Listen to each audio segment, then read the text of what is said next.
সেখানে যুগীগণ আমাকে পাওয়ার জন্য যোগ যোগ করে ধ্যান করে তপস্যা করি, তাদের হৃদয়ে আমি বাস করি না। আমি কোথায় থাকি জানো না? আমি তো ভক্ত করে ভালোবাসি, ভক্তের সঙ্গ করে ভালোবাসি। তাই তো যেখানে আমার ভক্তগণ করে পারেন, আমার গুণগান করে, আমি আমার রামকে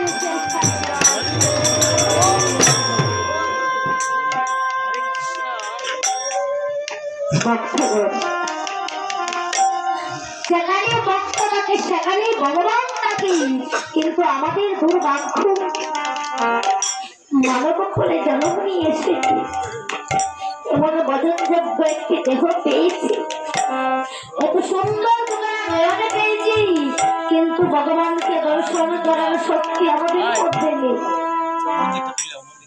এই চর্মচক্ষ দ্বারা তাকে দর্শন করা যায় না বাবা। একদিন দর্শন করা যায় না, কোন দিন? যেদিন দিনের জ্ঞান চক্ষু পুষ্পিত হয়, সেদিন সে একমাত্র আদির আদি গোবিন্দকে দেখছে।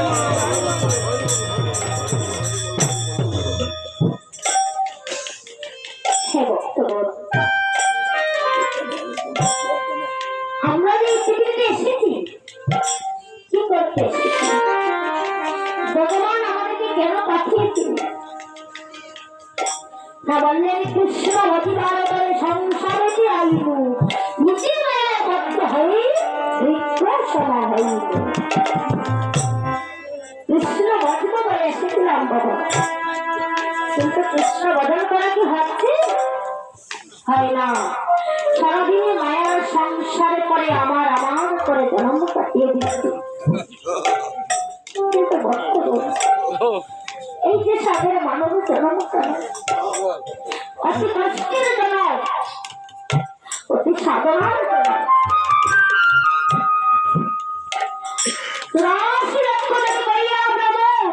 কবে পেয়েছি সাদের দুর্লভ মানব জনক। একবার তোমার নয় বাবা, 84 লক্ষ দুনিবার আমরা এই পৃথিবীকে ভ্রমণ করেছি। পশু পাখি কীট পতঙ্গ লতা আদি যা কিছু আছে আমাদের চারিপাশে, এই সব কিছু আমাদের একটা একটা করে হতে হয়েছে, একটা একটা করে ধরম পার করেছি। আর ভগবানের কাছে কেটে বলেছি, দয়াময় তুমি আমার পশু বলে পাঠিয়েছে, তাতে কোনো দুঃখ নাই, কিন্তু পরের বার যেন আমি মানব জনক খাই, যেন তোমার চরণ সেবা করতে পারি। একটা একটা করে জনক পার করেছি, আর প্রতিটা জনমে কেটে ভগবানকে এই কথাই বলে এসেছি। ভগবান অবশেষে আমাদের দুঃখ থেকে, দুর্দশা থেকে সইতে না পেরে আমাদেরকে কোথায় পাঠিয়েছিলেন? এমন একটা জায়গায় পাঠিয়েছিলেন যেখানে অন্ধকার, আলো নেই, বাতাস নেই। সেই স্থানটা হলো মাতৃজট।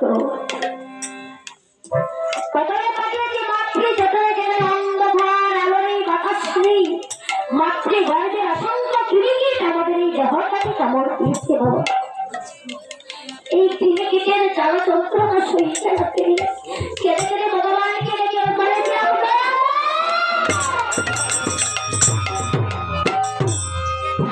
প্রভু একটা একটা করে জনম পার করেছি, আর প্রতিবার কেটে শুধু একটা কথাই বলেছি, পরের বার যেন তুমি আমাকে মানব করে থাকো। কিন্তু তুমি আমার কোথায় পাঠালে প্রভু?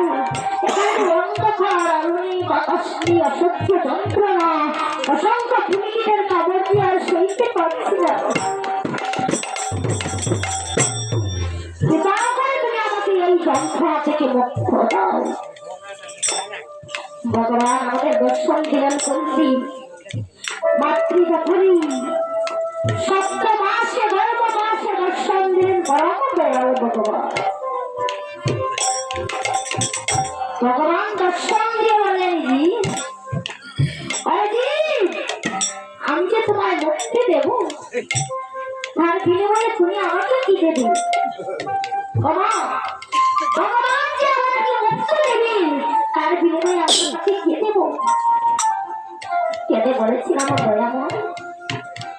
আমার প্রত্যেকটি অঙ্গ প্রত্যঙ্গ তোমার সেবায় লাগাবো, তোমার দাস হয়ে থেকে যাবো। কিন্তু ভক্তগণ, যখনই মায়ের সংসারে আসলাম, মায়ের জর্জরিত হয়ে অনিত্য বস্তুকে জড়িয়ে ধরি, ভগবানকে আমরা বলে বসে আছি। শুধু আমার পুত্র, আমার কন্যা, আমার ঘর, আমার বাড়ি, আমার সংসার, আমার আশয়, আমার বিষয়, সকল কিছু আমার। একবারে ভেবে দেখি না আমি সব কিছু দিয়ে আমার আমার করে যাই, কিন্তু আমি তো আমার না। যেদিন এই দেহ থেকে প্রাণ কাছে বেরিয়ে যায়, আর এক মুহূর্ত এই ঘরে আপনাকে রাখবে না, সঙ্গে সঙ্গে ঘরের বাহিরে চলে মহাজনে বললেন, মনে রে তুমি মায়ের সংসারে করে সারাদিন শুধু আমার বলে করে গেলি, কিন্তু তুমি কি একদিনে শেষের দিনের কথা ভেবে দেখেছ? শেষের দিনের গতি তোমার কি হবে? কি তোমার সঙ্গে যাবে শেষের দিনে? তাই মহাজন বললেন, মনে রে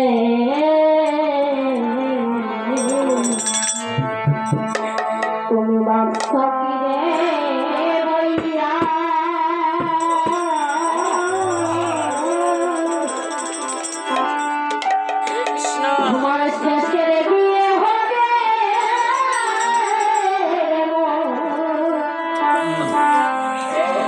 শ্মশানে গাকে দিয়া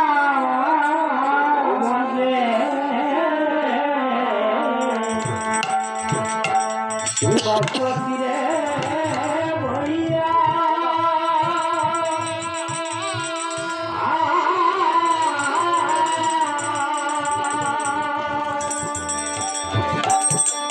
তোমার শেষের বিয়া হবে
জীবন